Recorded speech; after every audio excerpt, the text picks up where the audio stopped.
بسم اللہ الرحمن الرحیم۔ محترم ناظرین، سلام علیکم۔ پروردگار عالم نے جس دین کو اپنے آخری نبی کے ذریعے سے متعارف کروایا وہ دین مبین اسلام ہے۔ چونکہ اسلام آخری دین ہے، لہٰذا ضروری ہے کہ اسلام کے پاس انسان کی تمام مشکلات کا حل موجود ہو۔ انسان اپنی زندگی میں جن مشکلات کا سامنا کرتا ہے اس میں انفرادی، اجتماعی، معاشرتی اور اقتصادی مشکلات وغیرہ شامل ہیں۔ آج اس پروگرام میں ہم اسلام کے معاشی نظام کا ایک مختصر جائزہ لینے کی کوشش کریں گے۔ ہمارے ساتھ ہمارے اسٹوڈیو میں موجود ہیں مولانا سید کاظم نقوی صاحب۔ مولانا صاحب السلام علیکم۔ وعلیکم السلام ورحمۃ اللہ۔ مولانا صاحب بہت شکر گزار ہیں کہ آپ نے دعوت قبول کی اور تشریف لائے۔ بسم اللہ الرحمن الرحیم، الحمدللہ رب العالمین والصلاۃ والسلام علی رسولہ الکریم۔ آپ کا بہت شکریہ کہ آپ نے موقع دیا کہ اس اہم اور حساس موضوع پر گفتگو کی جائے۔ مولانا صاحب تمہیدی گفتگو کے طور پر جو ہے وہ اپنے ناظرین کو یہ بتانا چاہیں گے کہ انسان کی انفرادی زندگی سے، یعنی انفرادی زاویے سے گفتگو کرنے کی کوشش کریں گے کہ انسان کی انفرادی زندگی میں جو ہے وہ معیشت کا کیا کردار ہے؟ دیکھیے، اکنامکس آج کی دنیا میں ایک ایسا ٹاپک ہے کہ جس کی امپورٹنس اور جس کی اہمیت تقریباً ہر ذہن میں موجود ہے۔ جی بے شک۔ آج ہم یہ محسوس کرتے ہیں کہ آج کی دنیا میں انسان کے ذہن میں جو سب سے پہلا اور سب سے اہم پرابلم اس کے ذہن میں موجود ہوتا ہے وہ اس کی معیشت ہے، اس کی اکنامکس ہے۔ ہمارا پورا ایجوکیشنل نظام، ہماری زندگی کا تمام اجتماعی نظام، سوشل نیٹ ورک، سب کچھ جتنا بھی ہے وہ سارے کا سارا فوکسڈ ہے ہمارے اکنامکس کے اوپر۔ یعنی ہم بچوں کو اسکول بھیجتے ہیں اس لیے کہ وہ آگے چل کر اچھا اور بڑا انسان بنے گا۔ یہ جو بڑے انسان کا کانسیپٹ ہے یہ ٹوٹلی فوکسڈ ہے اکنامکس کے اوپر۔ اسی طرح سے ہماری جاب اپرچونیٹیز اور جاب آپشنز ہماری زندگی میں، چوائس آف پروفیشن، ہماری زندگی میں کسی بھی حوالے سے جو ڈیسیجنز ہیں ان کا جو مین کنسنٹریشن ہے وہ اکنامکس کے اوپر ہے۔ اگر انسانی تاریخ کا جائزہ لیں تو شاید، البتہ ضروری نہیں کہ ہم ان سارے تجزیوں سے جو ہے ایگری کریں جو انہوں نے آج کی ماڈرن دنیا نے ہمارے سامنے رکھے ہیں، انسان کی تاریخ کو مختلف ادوار میں انہوں نے تقسیم کیا ہے، اسٹون ایج اور پھر وغیرہ وغیرہ ایج۔ تو اگر یہ کہنا جو ہے وہ غلط نہیں ہوگا شاید کہ اس ایجز کو بھی انہوں نے اقتصادی ضروریات کی بنیاد پر ہی ایک طرح سے جو ہے وہ تقسیم کیا ہے کہ مختلف ادوار کا انسان جو کس طرح اپنی ضروریات زندگی پوری کرتا تھا، اور اس میں ایک بڑا مین رول جو ہے وہ اس کے اقتصاد کا، یعنی روٹی کپڑا مکان، یہ بیسک چیزوں کا تھا رہا ہے۔ دیکھیں بالکل فرام دا ویری بگننگ اگر آپ اس کو لینا چاہیں، اور اس کے اوپر بہرحال جیسا کہ آپ نے کہا کہ اب بحثیں ہیں کی گئی ہیں، نظریات دیے گئے ہیں، ٹاپکس دیے گئے ہیں، بات کی ہوئی ہے اس کے اوپر۔ ہم جتنا پیچھے جاتے ہیں ہیومن ہسٹری میں، چونکہ پاپولیشن کا کم ہونا اور ریسورسز کا زیادہ ہونا، ایک حد تک تو ایک اسپیسیفک ایریا میں جا کر شاید یہ چیز ہمیں اتنی شدت کے ساتھ محسوس نہیں ہوتی، لیکن فرام دا ویری بگننگ، یعنی ہیومن ایگزسٹنس، آپ جس بھی آئیڈیا کے تھرو اس کو لیں، اس میں ہم جو چیز دیکھتے ہیں وہ ایک کیفیت ہے اسپیشلائزیشن کی۔ یعنی آپ اسلامک پوائنٹ آف ویو سے اگر لیں تو حضرت آدم کے اگر 2 بچے ہیں، 2 بیٹے ہیں، حابیل اور قابیل، تو وہ اپنی جگہ پر فیلڈ آف اسپیشلائزیشن ہے۔ ایک کے پاس ایگریکلچر ہے، دوسرے کے پاس لائیو اسٹاک ہے۔ یعنی the division of labour, the division of work, یہ اور اسپیشلائز فیلڈ، یہ ایک ایسی چیز ہے کہ جو فرام دا ویری بگننگ، شروع سے انسان کے ساتھ موجود ہے۔ صحیح۔ اور وہیں سے انسان کے درمیان میں اکنامک ٹرانزیکشنز کا تصور موجود ہے۔ لہذا اسپیشلائز فیلڈ میں اسپیسیفک لیول پر پہنچنا اور پھر اپنی اسپیشلائزیشن کو دوسرے کی اسپیشلائزیشن کے ساتھ تبادل کرنا، گیو اینڈ ٹیک کا کانسیپٹ، یہ جب سے انسان کے ساتھ ہے تب سے اس کی اکنامکس اور اکنامک ضروریات انسان کے ساتھ موجود ہیں۔ آج کے اس دور میں، جس دور میں ہم اور آپ موجود ہیں، یہ جو کیفیت ہے یہ اتنی شدید ہو چکی ہے اب کہ ہم جانتے ہیں کہ ایون بہت چھوٹے سے اور بہت ہی مائنر پروفیشنز سے آپ شروع ہوں سے لے کر آپ بہت ہائی اور ٹیکنیکلی جسے کہنا چاہیے کہ بہت اسپیشلائز لیول تک اگر چلے جائیں تو وہ جو اس کا بیس ہے وہ it goes back to economics. جی ہاں، اور معاشرتی اعتبار سے اگر فقط دیکھیں تو جو پہلا سوال ایک انسان دوسرے انسان سے کرتا ہے کہ آپ کیا کرتے ہیں، یعنی اس قدر اہمیت اختیار کر گیا ہے ہمارے دور میں۔ انسان کی نفسیات میں، انسان کی سائیکالوجی میں جو اکنامک، مثلا آپ اسی کو اس طرح سے بھی دیکھ سکتے ہیں کہ انسان کا پروفیشن آج کے دور میں انسان کی جو اکنامک لیول ہے سوسائٹی کے اندر، وہ کئی جہات سے انسان کی مقام، مرتبے، عزت، ان تمام چیزوں کو ڈیفائن کرتا ہے. جی، اور اسی سے انسان جو ہے اس کی شخصیت کا بھی اندازہ لگانے کی کوشش کرتا ہے، یا مثلا کس طرح کا اس کا پروفیشن ہے تو یہ کس طرح کا انسان ہوگا، اس کو کتنی عزت جو ہے وہ اس کا حق بنتا ہے، اور یہ ساری چیزیں.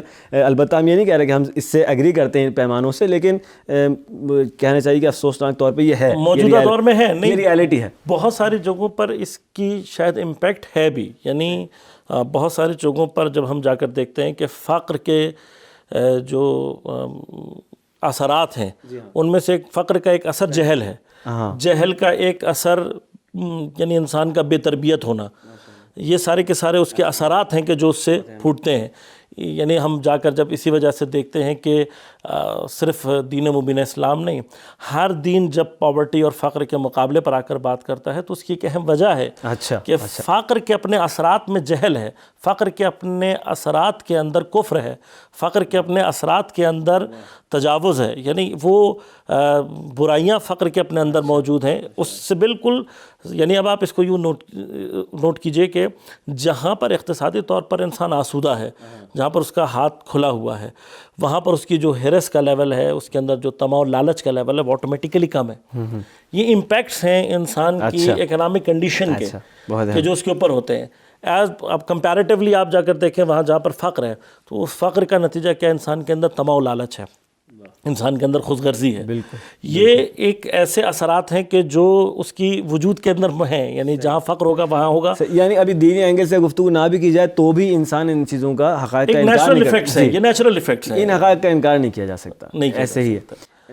اب یہ انفرادی طور پر ہے. اگر آپ اس کو اجتماعی سطح پر آ کر دیکھیں، ملکوں کی سطح پر آ کر دیکھیں، تو ہم آج کے دور میں دیکھتے ہیں، یعنی بہت واضح سی بات ہے کہ ہم ڈویژن ملکوں کی اس طرح سے کرتے ہیں. کچھ کنٹریز ہیں جن کو آپ فرسٹ ورلڈ کہتے ہیں، ڈیولپڈ کنٹریز کہتے ہیں، اس کے مقابلے پہ آپ ڈیولپنگ کنٹریز کو لیتے ہیں. غریب کنٹریز کی جو کنڈیشن ہے، آپ یعنی اس کو کسی بھی پوائنٹ آف ویو سے دیکھیں گے تو آپ یہ دیکھتے ہیں کہ غریب ممالک کے اندر جو کنڈیشنز ہیں، پھر وہی بات ہے کہ پاورٹی کا جو ریلیشن ہے ایجوکیشن کے ساتھ، پاورٹی کا جو ریلیشن ہے انسان کی طبیعت میں، اس کی نفسیات میں، وہ بہت اہم نکات کی طرف آپ نے اشارہ فرمایا، اور ہم نے بھی استفادہ کیا ہے ان نکات سے.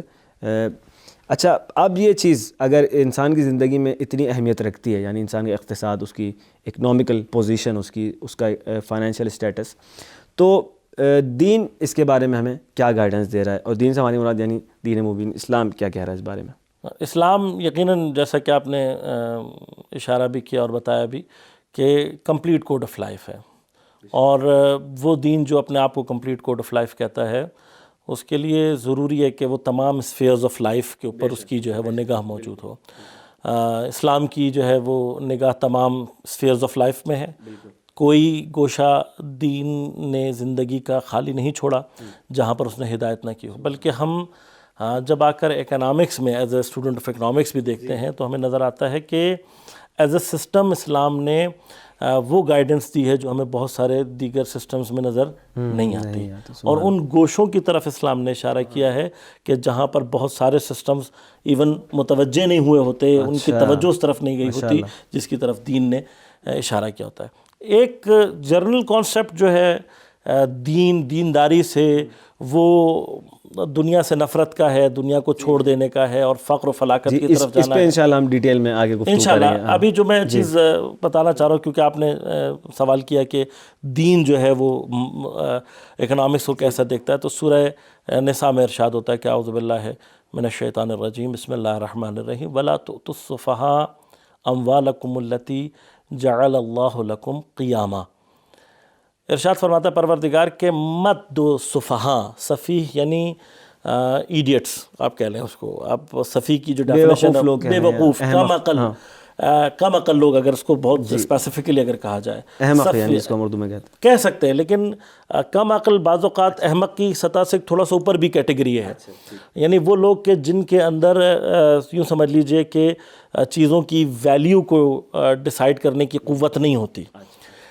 دین یہ کہتا ہے کہ مت دو ان کے ہاتھ میں اپنا پیسہ. اب پہلا مرحلہ تو یہ کہ ان کو مت دو، لیکن وہاں پر اللہ تعالیٰ نے اس آیت کے اندر جو اس مال کے لیے لفظ استعمال کیا وہ بہت امپورٹنٹ ہے. اموالکم التی جعل اللہ لکم قیاما، وہ مال کہ جس کو اللہ نے تمہارے لیے قیام، اب لفظ قیام کے اوپر اگر بحث کی جائے تو بہرحال ایک مفصل بحث ہے، میں اس کو بہت پریسائز کر کے اگر آپ کی خدمت میں بیان کروں، وہ چیز کو جس کو اللہ تعالیٰ نے تمہارے لیے قوام، تمہارے لیے استحکام، باعث استحکام قرار دیا ہے، یعنی اللہ کی اور دین کی اور قرآن کی نظر مال کی طرف کیا ہے کہ یہ وہ مال ہے جس کے ذریعے سے اللہ نے تمہیں مستحکم کیا ہے، تمہیں اسٹرینتھ دی ہے، اللہ نے اس کو تمہارے لیے اسٹرینتھ قرار دیا ہے۔ بس ایسا نہیں ہے کہ دین، قرآن یا خداوند کریم انسانوں کو یہ چاہتا ہے کہ وہ مال سے دوری اختیار کرے، نہیں، ایک طرف اللہ تعالیٰ فرما رہا ہے کہ ہم نے تمہارے لیے اس کو قیام، تمہارے لیے اسٹرینتھ قرار دیا، پھر چونکہ یہ اسٹرینتھ ہے تمہاری تو اس کو کبھی بھی ایڈیٹس کے ہاتھ میں مت دو، کم عقل لوگوں کے ہاتھ میں مت دو اسے، چونکہ یہ تمہاری اسٹرینتھ ہے۔ If you give your strength to someone کہ جس کی عقل زیادہ کام نہیں کرتی، وہ ڈسٹرو۔ صحیح، تو یہیں سے اب اسی جو ہے ایک اور نقطہ جو ہے وہ ذہن میں آ رہا ہے، آغا شہید مرتضیٰ مطہری کی کتاب ہے اسلامی اقتصاد کا ایک جائزہ، اس پر انہوں نے ایک نقطے کی طرف اشارہ کیا کہ ایک تو انسان یہ سمجھتا ہے کہ دین بطور خود جو ہے مال کو ایک بری چیز سمجھتا ہے، پھر جو ہے وہ آغا فرماتے ہیں کہ اگر ایک چیز کو برا سمجھتا ہے تو ظاہر ہے اس کے بارے میں بہت زیادہ جو ہے وہ وسیع کوئی نظام ہونے کا کانسیپٹ ہمارے ذہن میں آتا ہی نہیں۔ بھائی اگر شراب بری چیز ہے تو بہت سے بہت یہ ہوگا کہ اس کا استفادہ نہ کیا جائے یا اس سے دوری اختیار کیا جائے، اس سے لین دین ہے، بھائی اس سے زیادہ کیا ہوگا اس بارے میں، جو ایک نو گو ایریا ہے اٹ سیلف، اس کا ایک نظام کیسے ہوگا۔ تو سب سے پہلے اس ابہام کو جو ہے وہ بھی ہم انشاءاللہ دور کرتے چلیں اس گفتگو کے طفیل، کہ دین کے اندر جو ہے مال بذات خود ایک بری چیز نہیں ہے، البتہ اس کی کچھ گائیڈنس ہیں، اس کے ایتھکس ہیں، وہ قوانین ہیں کہ اس کی چار دیواری ہے، اس میں رہتے ہوئے اگر کام کیا جائے تو نہ صرف یہ کہ غیر مطلوب نہیں بلکہ مطلوب ہے، اور وہ خود ایک ہدف ہے، وہ انشاءاللہ آگے گفتگو ہوگی سلسلے میں انشاءاللہ یہ باری ہماری ڈسکشنز چلتی جی رہیں گی، انشاءاللہ لیکن بڑا میں انٹرسٹنگ بالکل ویری بگننگ جی اب یہ تمیزی گفتگو ہے تو آڈینس کو ذرا پتہ چلتا رہے کہ ہماری گفتگو انشاءاللہ آگے لیکن میں کدھر بالکل جائے۔ ابتدا میں یہ ایک پیغام پہنچانا چاہوں گا کہ دین جو ہے وہ جیسا کہ اس آیت سے بھی ظاہر ہوتا ہے کہ ہمارا دین دنیا سے جدائی کا دین نہیں ہے، میک اٹ ویری کلیئر، اسلام کہیں پر بھی، اور اگر ہوتا مثلا اگر ہم اس کو یوں پروف کر سکتے ہیں کہ اگر ہوتا تو ہمارے پیغمبر کبھی بھی تجارت نہ کرتے، کبھی بھی ورلڈلی جو ایکٹیویٹیز ہیں اس میں اپنے آپ کو انوالو نہ کرتے، ہمارے ائمہ اپنے آپ کو ورلڈلی ایکٹیویٹیز میں انوالو، اکنامک ایکٹیویٹیز میں انوالو نہ کرتے، اور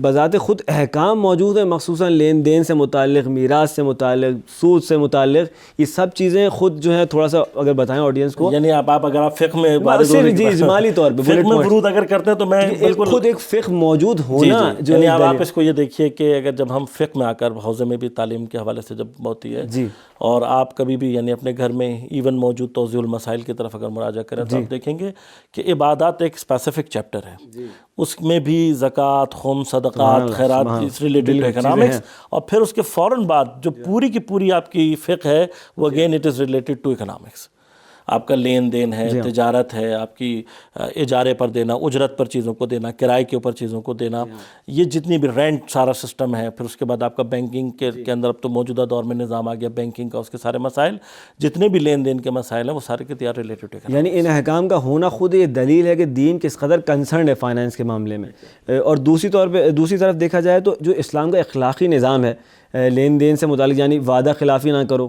امانت میں خیانت نہ کرو، تو یہ انڈائریکٹلی بھی بہت ساری تعلیمات ہیں جو فائنانس سے آ کے، معاشی نظام سے آ کے لنکڈ ہیں۔ اگر آپ آٹومیٹکلی یعنی دیکھیے کہ جہاں دین ہمیں چوری سے، رشوت سے، رباخاری سے اور اس طرح کی بہت ساری چیزوں سے روکتا ہے، دوسری طرف دین ہمیں اپریشیٹ کرتا ہے کسب حلال کی طرف، اور یعنی محنت کی کمائی ہوئی روزی اور آپ کے سٹیٹس کو، اب میں یعنی اس کو ایک حدیث ہے، بڑی خوبصورت حدیث ہے واقعاً، امام صادق علیہ السلام کے ایک صحابی ہیں جن کا نام عبداللہ ہے، اور امام ان کو مخاطب ہو کر یہ کہہ رہے ہیں کہ یا عبداللہ احفظ عزک، اے عبداللہ اپنی عزت کی حفاظت کرو۔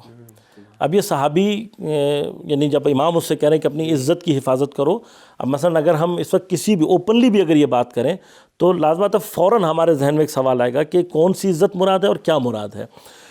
تو امام سے اس نے فوراً سوال کیا وما عزی جعلت فداک، میں آپ پر قربان جاؤں، میری عزت کیا ہے؟ تو اب اس کی جس کی حفاظت کرنی ہے وہ عزت کیا ہے؟ امام نے فرمایا کہ غدوک الی سوقک، بہت واقعہ عجیب و غریب مقام ہے کہ جہاں پہ امام فرما رہے ہیں کہ تمہارا صبح سویرے بازار جانا، اپنے بازار، اپنے کام پر جانا، یہ تمہاری عزت ہے. یعنی ہم جس چیز کو بعض اوقات یہ سمجھ رہے ہوتے ہیں کہ دین ہمیں اس سے دور کر رہا ہے، دین عین اس مرحلے میں آ کر یہ کہہ رہا ہے کہ نہیں، تمہارا کام، تمہارا اکنامک بیہیویئر یا اکنامک جو تمہاری ایکٹیویٹی ہے وہی بیسیکلی تمہاری عزت ہے، اور اس کی حفاظت کرو. اور حفاظت کیسے کرو کہ بالکل ٹائم پر، صبح جو پہلا وقت ہے اس میں اپنے کام پر پہنچو. مولانا صاحب انشاءاللہ گفتگو کا سلسلہ آگے بڑھائیں گے. پروگرام میں وقت ہو گیا ایک بریک کا. ناظرین پروگرام میں وقت ہوا ایک بریک کا، حاضر ہوں گے بریک کے بعد، ہمارے ساتھ رہیے گا. مومنین، ہم آپ سے گزارش کرتے ہیں کہ اس چینل کو آپ ضرور سبسکرائب کریں اور اپنے فرینڈز کے ساتھ ان ویڈیوز کو ضرور شیئر کریں تاکہ اہل بیت کا پیغام زیادہ سے زیادہ جوانوں تک پہنچ سکے. ناظرین پروگرام میں بریک کے بعد ایک مرتبہ پھر آپ کا استقبال ہے. گفتگو کے سلسلے کو آگے بڑھاتے ہیں. مولانا آپ جو ہیں وہ ایک حدیث آپ نے جو ہے وہ بیان فرمائی تھی، ایک دفعہ پھر اگر مختصراً عرض فرمائیں تو. حدیث اس میں البتہ یہ عرض کرتا چلوں، اب یہاں پہ آپ نے حدیث کی طرف اشارہ کیا ہے کہ ہمیں اسی الفاظ میں اور اسی لحن میں کئی حدیثیں ہیں، یعنی یہ ایک حدیث نہیں ہے. میں صرف اس سے اشارہ کر رہا ہوں تاکہ ہمارے ذہن میں، سامعین کے ذہن میں، ناظرین کے ذہن میں یہ بات رہے کہ صرف ایک حدیث نہیں ہے یہ ایک، چونکہ ہمارا اس وقت عنوان تھوڑا سا ڈیفرنٹ ہے، ورنہ یہ اپنے اندر ایک خود سے ٹاپکس ہیں. صحیح. اور جب دین آپ کو اور آپ کا جو مذہب ہے وہ آپ سے آ کر یہ کہتا ہے کہ آپ کی عزت، تو پھر انسان لازمات سوچتا ہے کہ مطلب کون سی چیز ہوگی کہ جس کو آپ کے لیے عزت کا بیس بنایا جائے گا، یا جس چیز میں آپ کی عزت کو رکھا جائے گا. یقیناً انسان جب دینی اسفیئر میں آتا ہے تو اس کی فکر یہ ہوتی ہے کہ جب دین عزت کی بات کر رہا ہے تو تقویٰ، پرہیزگاری، عبادات اور اس طرح کی چیزیں ہوں گی.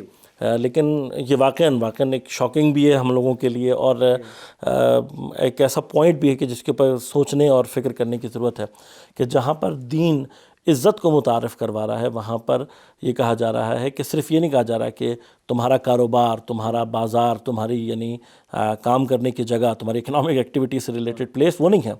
جو دوسرا اشارہ یعنی اس حدیث کے اندر موجود ہے وہ ہے غدو کا. غدو عربی میں صبح سویرے کو کہتے ہیں. جرنل ایکٹیویٹی جو ہمارے معاشرے میں پائی جاتی ہے وہ یہ ہماری اکنامک ایکٹیویٹی، اس کا بیہیویئر یہ ہے کہ ہم بڑے آرام سے صبح سورج سر پہ پہنچنے کے بعد 10-11 بجے جا کر ہم بازار اپنے اوپن کرتے ہیں، مارکیٹس اوپن کرتے ہیں یا کام پر جاتے ہیں. لیکن چائنیز میں جو بیہیویئر پایا جاتا ہے اس میں اگر آپ دیکھیں کہ جو اس وقت اکنامک ورلڈ میں بڑی تیزی کے ساتھ گرو کر رہے ہیں، اور ایک یعنی اقتصادی دنیا میں جو ہے اس وقت ایک ایمرجنگ پاور ہی نہیں ہے بلکہ ایک ایمرجڈ پاور ہے، یعنی ایک وہ پاور ہے جس نے اپنے آپ کو منوا لیا ہے اس وقت دنیا میں. یعنی آپ کسی بھی چیز کو اٹھائیں تو میڈ ان چائنا آپ کا استقبال کر رہا ہوگا. ملیشیا جانے کا اتفاق ہوا تو وہاں دوستوں نے مجھے یہ بات بتائی، کیونکہ ملیشیا میں مختلف نیشنلٹیز کے لوگ ہیں، مسلمز بھی ہیں وہاں پہ، بدھسٹ بھی ہیں، اور بھی نیشنلٹیز وہاں پر رہتی ہیں.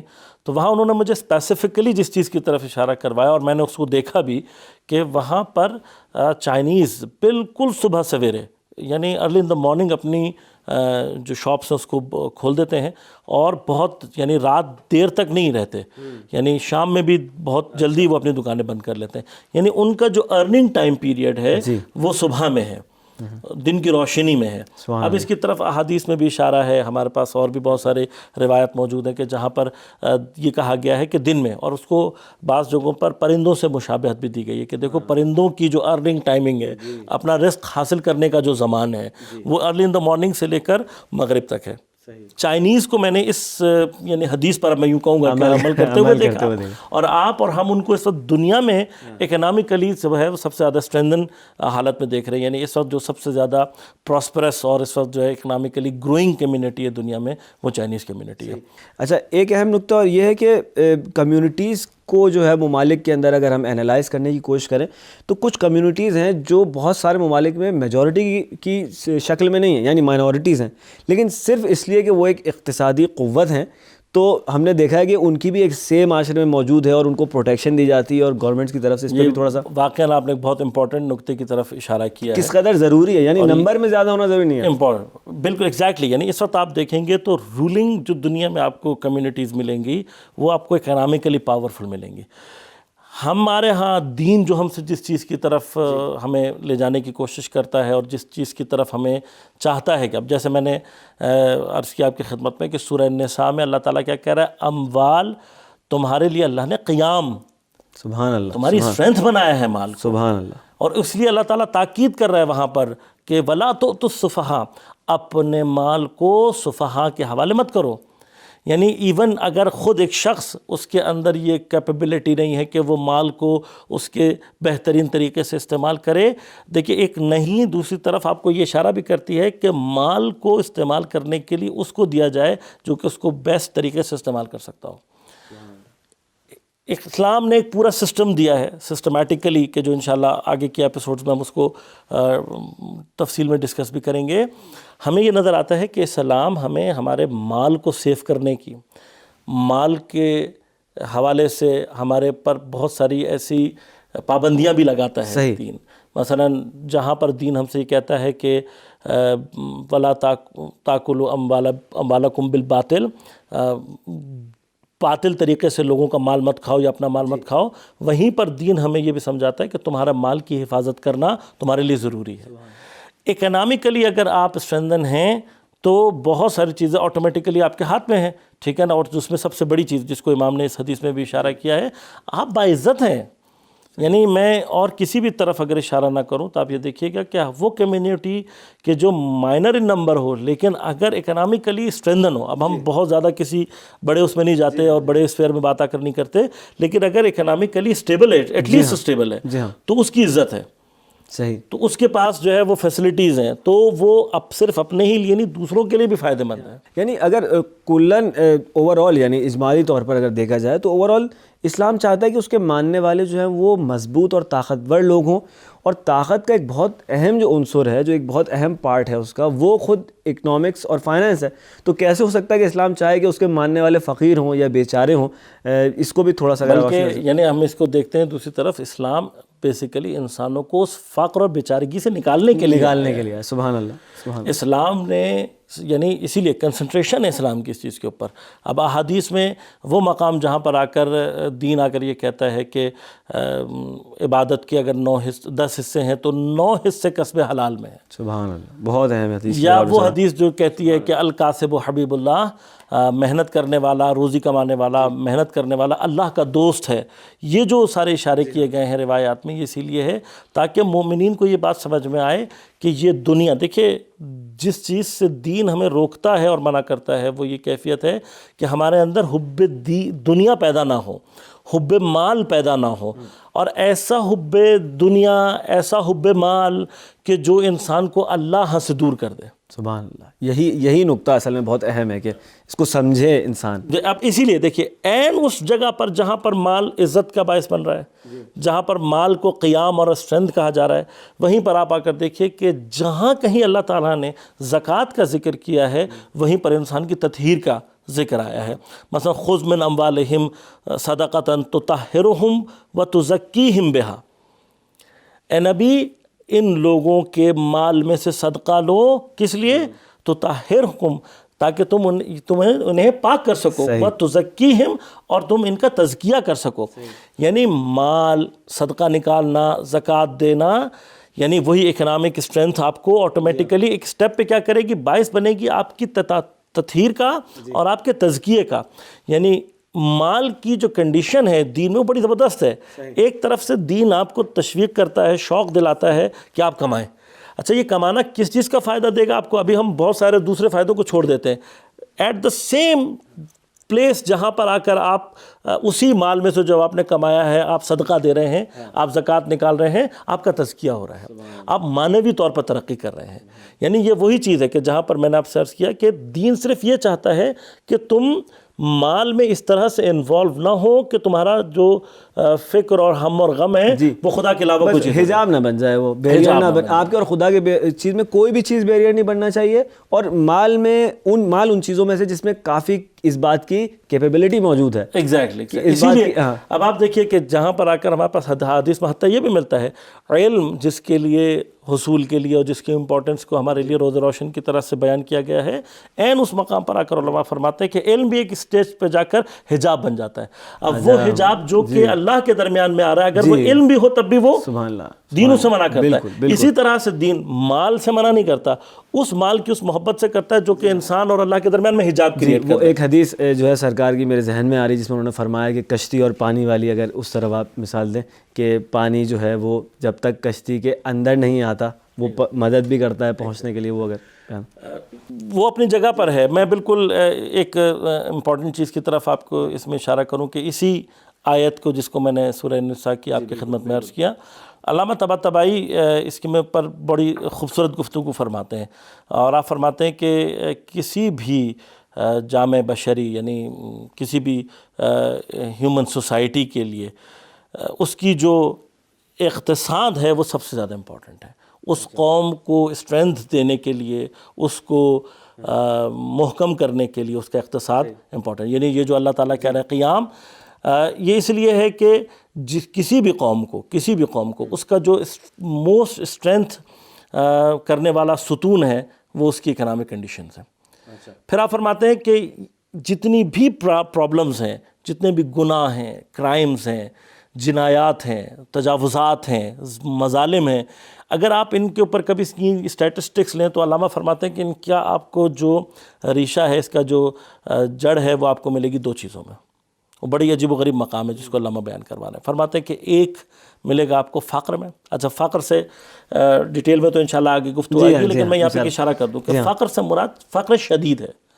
وہ فقر جو کہ بالکل انسان کو ڈاؤن ٹو ارتھ کر دیتا ہے, وہ فقر کے جو انسان کو مجبور کر دیتا ہے کہ پھر وہ چوری کرے, وہ فقر کو جو انسان کو مجبور کر دیتا ہے کہ وہ دوسرے کے مال پہ تجاوز کرے, قبضہ کرے, غصب کرے مال کو, وہ فقر کا ایک ریشہ آپ کو اس میں ملے گا, ایک آپ کو جڑ اس میں ملے گی. دوسری جڑ آپ کو ملے گی وہ پیسہ جو بے نہایت ہو, یا وہ دولت, یا وہ کیا نام ہے ویلتھ کہ جو بہت زیادہ ہو اور آپ کو اسراف کی طرف. سبحان اللہ. کیونکہ جب اسراف کی دنیا میں انسان داخل ہوتا ہے تو اسراف وہ مقام ہے کہ جہاں پر آ کر انسان تجاوز کرتا ہے, حتیٰ کہ حرمت کرتا ہے, اور بے بندوبار ہے پھر. اور یہ بے بندوباری جو ہے وہ اس کو سوائے اور یعنی برائیوں, گناہوں اور جرائم کے کسی اور طرف نہیں. وہی جیسے ہم کہہ رہے تھے کہ اسلام نے کچھ قوانین بھی بیان فرمائے, اس کے ایتھکس, اس کے اخلاق بیان فرمایا کہ اس کو جو ہے معاشی نظام کا اخلاق کیا ہے. خود یہ جو آپ نے اشارہ فرمایا زکوٰۃ اور خمس کی طرف, ابھی یہ خود ایک جو ہے وہ اہم جو ہے ہمارے لیے جو ہے ایسا موڑ ہے جس پہ ہمیں سوچنا چاہیے کہ اسپاٹ ہے کہ کسی بھی نظام حکومت کو چلانے کے لیے جو ہے وہ ٹیکسیشن کا سسٹم بہت ضروری ہے. اس پہ انشاءاللہ آپ جو ہے مزید گفتگو فرمائیں گے. تو یقیناً اسلام کا ٹیکسیشن سسٹم جو ہے وہ اسلام نے اپنی مدد کے لیے اور اپنی معاشی مدد کے لیے اس کو ڈیزائن کیا جا رہا ہے. اس کی بیس ہے ہر انسان کو دینا ہے. تو لازمی سی بات ہے کہ جب تک لوگوں میں سکت نہیں ہوگی زکوٰۃ دینے کی یا خمس دینے کی تو وہ کیسے اسٹرانگ ہوگا. دیکھیے اللہ تعالیٰ انسان کی خلقت کا فلسفہ ارشاد فرماتا ہے کہ هو اللہ الذی خلق الموت والحیات لیبلوکم ایکم احسن عملا. وہ ذات جس نے موت اور حیات کو خلق کیا, کس لیے؟ تاکہ تمہیں آزما سکے کہ تم میں سے بہترین عمل کرنے والا کون ہے. یہ جو بہترین عمل ہے اس کو اللہ تعالیٰ رزق دے کر بھی کرتا ہے اور رزق لے کر بھی کرتا ہے. جس کو رزق دے کر کرتا ہے اللہ تعالیٰ نے اس کی ذمہ داریاں بنائی کہ جو انشاءاللہ ہم تفصیل سے بیان کریں گے. ان ذمہ داریوں میں سے ایک ذمہ داری کیا ہے؟ فی اموالہم حق معلوم للسائل والمحروم. ان کے مال کے اندر ایک حق معلوم ہے سائل کے لیے بھی اور محروم. اور یہیں سے یہ بات ثابت ہو جاتی ہے کہ اسلام یہ چاہتا ہے کہ آپ دینے والے بنیں. یہ کتنا اہم نکتہ ہے کہ اسلام نہیں چاہتا کہ آپ خدا نہ کرے, وہ ظاہر ہے فقیر کا احترام ہے, سب کچھ اپنی جگہ پہ ہے, جو ضرورت مند ہے ہم خدا نہ کرے اس کی تحقیر نہیں کر رہے ہیں, لیکن پھر بھی اسلام کیا چاہے گا؟ اگر ایک کامن سینسیکل سوال انسان کرے کہ کوئی بھی دین کیا چاہے گا کہ آپ لینے والوں میں سے ہوں یا دینے والوں میں سے ہوں, تو دین کا جواب کیا ہے اس بارے میں؟ دین یقیناً یعنی آپ اگر ابتدا سے آخر تک دین کو دیکھیں گے تو دین نے ہمیشہ اپر ہینڈ کو پسند کیا. سبحان اللہ. دینے والے ہاتھ کو پسند کیا, لینے والے ہاتھ سے. گداگری کی مذمت کی گئی ہے, کام چوری سے روکا گیا ہے. یہ سارے کے سارے دین کے اندر, جیسا ہم نے اسی حدیث میں بیان کیا کہ امام فرما رہے تمہاری عزت کیا ہے؟ کام پر جانا, سبحان اللہ, ارلی ان دا مارننگ پہنچنا, سر وقت کام پر پہنچنا. یعنی دا میکسیمم ٹائم آپ اپنے ایکٹیویٹی کو دے رہے ہو وہ آپ کے لیے باعث عزت بن رہا ہے. مول صاحب بہت ہی لطف آ رہا تھا اور دل چاہ رہا تھا کہ گفتگو کا سلسلہ جاری رہے, لیکن ہمارے پروگرام کا وقت اپنے اختتام کو پہنچا. انشاءاللہ گفتگو کے سلسلے کو آگے بڑھائیں گے اگلی قسط میں. ناظرین, پروگرام کا وقت اپنے اختتام کو پہنچا. حاضر ہوں گے ایک نئے ایپیسوڈ کے ساتھ, ہمارے ساتھ رہیے گا.